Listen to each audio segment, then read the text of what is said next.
How's everybody doing today? Good. How are you, Coach? You had a nice signing that was announced today. It's awesome. So now you can talk about bringing Dyson in. Yeah, Dation's a great player, great kid. He's got great size for a guard, too. You don't see many guys with his skill level that also have his size, but he's just a guy that makes everybody better. There's not anything he can't do. He can score if you need him to score. He's got unbelievable vision as a passer. He has to score a lot for his high school team, but his default, he'd much rather pass the ball at times. So just really excited about it. You know, I think he's got a competitive streak also, which I think you have to be a great player. A lot of guys maybe have some talent, but they miss the most important thing, and that's being a competitor.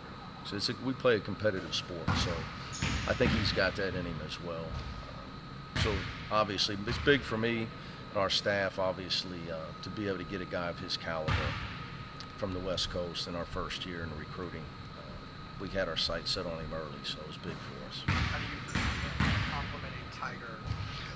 I foresee Dason Nix as Dason Nix.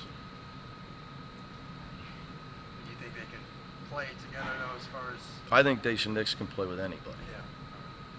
Yeah. And if people can't play with him, it would surprise me. I don't think, you can't have enough talent. Obviously, we're trying to rebuild our talent base here.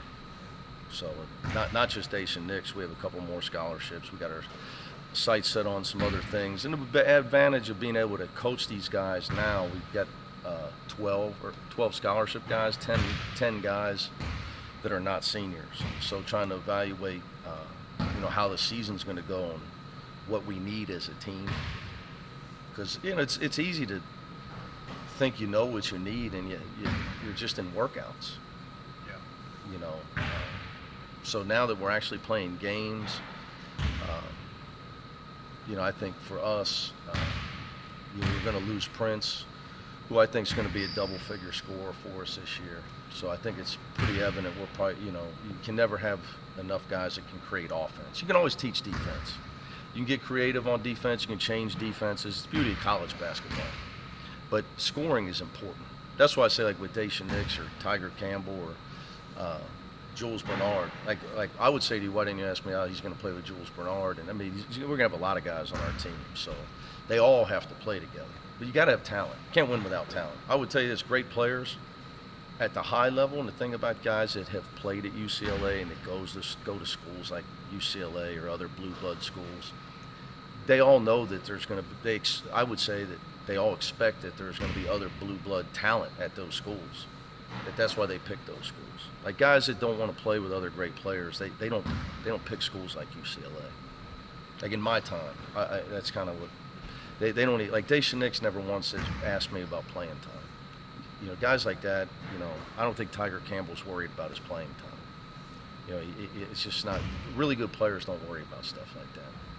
Do you anticipate having more signings in the early period? I would say doubtful. You had a nice, I know improvement with young teams is never linear, but that second half of the last game seemed like a nice kind of step forward for these guys. Were you encouraged by that and building off of that? I think, hey, if you're not getting better, you're getting worse. I think there's really no way to be stagnant, and that you'll hear me say that all year. You got to constantly try to get better, and that's the fight as a coach, because it's not about the result of the game. Doesn't tell you if you're improving. To be able to score, we have to get better in a lot of ways. I think we're learning how to compete harder for 40 minutes. That would be the obvious. We stepped up our intensity as that game went on the defensive end. But we have to get so much better at execution. It's going to be, when you play against teams that you can't just out-rebound. Like right now, our offense is coming off the glass and not the free throw line. And we've got to get better in our first shot execution. But I think a lot of teams are like that right now, to be honest with you. Unless you got everybody back and you know where your shots are coming from. And we don't. We're a work in progress. And we're still trying to as coaches, we're figuring out, okay, who to get the ball to where, and like Cody Riley's a guy we can get the ball to, but he hadn't been out of bed in 3 days. He just gave us some minutes because he's a soldier. But he's a guy that you can get the ball to that can play offense. But he really wasn't part of the game plan against Santa Barbara because he hadn't been out of bed in 3 days. So we had to figure out. Well, so we're doing it on the fly, really. The players are learning on the fly. We're adjusting on the fly as coaches, as an offensive unit. Is Cody better now? Yeah. He just had the chills and all that, just, normal sick stuff. How about Sharif? His hip's bothering him. Yep. So we'll see. What is today? Wednesday. So we got 2 more days. So he's day to day. He did some stuff yesterday, but it's tough. When you're bony, you tend to get hit in the bones more. He's a bony guy, so his hip is a little more exposed just because of the way he's built. You see Jaylen Hill getting up shots before practice. Has his work ethic gone into his nice start to the season? Since I've been here, Jaylen in the classroom and in the gym, his effort has been tremendous. And I would say that it shows, and you just look at his body versus watching film of him play last year, and look at his body now. And it's just, he and I talk about, it's a big difference between being a guy that comes off the bench and a starter. Starter, you have to be accountable at all times. You have to concentrate. You can't get tired. It's things that, like coaches, you hear us talk about. It's hard for fans to understand. Well, why couldn't he just go in and play? Well, it's not high school. It's a lot harder. Bigger court, a lot more going on in a college game where you can get exploited. A lot more to remember, a lot harder to stay focused. But he's really worked hard. He's a poster child for a guy that's putting in the work, and you're seeing him improve.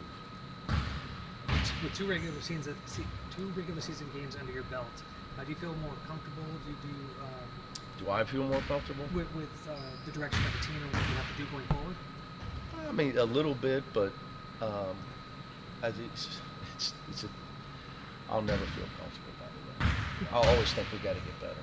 I think what happens when you start to play games, though, you start to get some clarity on the things you need to work on. So I think when you start, because other teams and their coaches, they devise a game plan that they think gives them the best chance. And you start to see, like, okay, what are they trying to take away? What are the things we need to get better at? That's why I mentioned, like, our half-court execution. And our fast break execution, to be really pointed about it. We worked hard on our own offense yesterday, full court and half court. We've got to keep the ball moving so we can attack quicker. We tend to hold the ball too long, and then when we do have to set up, like a lot of teams, right now, guys, instead of executing the play, they're just trying to remember where to go because it's not second nature to them. But that's normal when you have a lot of guys playing in a new style, but also just they didn't play a lot last year. So not only is it new for them, a lot of them they weren't starters. So it's going to take us some time. But yeah, you get clarity the more games you play. UNLV, what do they bring to the table that you're going to have to be aware of? They're big. They're big and strong. They rebound the ball. They're plus 10 or 11 on the glass in their 3 games. They've already played 2 high major opponents in Kansas State and Cal. Could have won both those games. Overtime, tough losses. Amari Hardy's a great player. Creates a lot of offense for himself and his teammates off the dribble. They got the point guard Long from Texas, who's like a starter in the Big 12. So those 2 guys alone are really our high major guards. They're not the deepest team in the world, but they got a couple more transfers that can shoot the ball. So it shows. I mean, they could easily beat Kansas State and Cal, both very close losses. So I don't think they're going to be in shock of playing us because they've already seen another high major team. It's not like they were at home, just blowing teams out. So I think that's an advantage for them. They've been in a couple dogfights already. But Amari Hardy's very, very good player. Very good player. I tried to recruit him at Cincinnati some. he can get his own points. He doesn't need screens. He doesn't need to pick and roll. He doesn't need screens, and he can go get it. Are you happy with the way that your team is rebounding?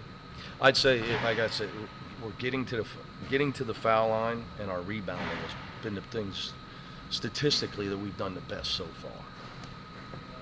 We can always get better. You know, when Chris Smith, as a small forward, you know, which we don't really talk about positions, but it gives you 3 guys with size. I think, you know, Cody was sick. I think he can do a better job on the offensive glass. So that's kind of always been a mark of one on my teams. And it just so happens that this team, we look a lot of ways like some of my Cincinnati teams. We got size and athleticism, you know. We got to do a better job, though, like I said, with screening and executing. Because we got some shooters, we got to do a better job of passing and executing so we can get our shooters some better shots. Prince Ali had a pretty solid second half. Who's that? Prince Ali. How's his ankle? Is it bothering him? It's funny, you know, I'm not an injury guy. You guys are going to keep asking me, so I probably should start asking Shane. You know, I coach the guys. When we start, we meet and we go to stretch. If they go over there and start stretching, I assume they're practicing, and I just go. You know, if a guy's out, he's out. I just think if you talk about injuries as a coach, the players will think about it. You know, I think you as long as you got 5 guys on scholarship, there's a way to win a game. So I really don't know because I haven't asked them. You got it, guys. Thanks for coming. Thank you.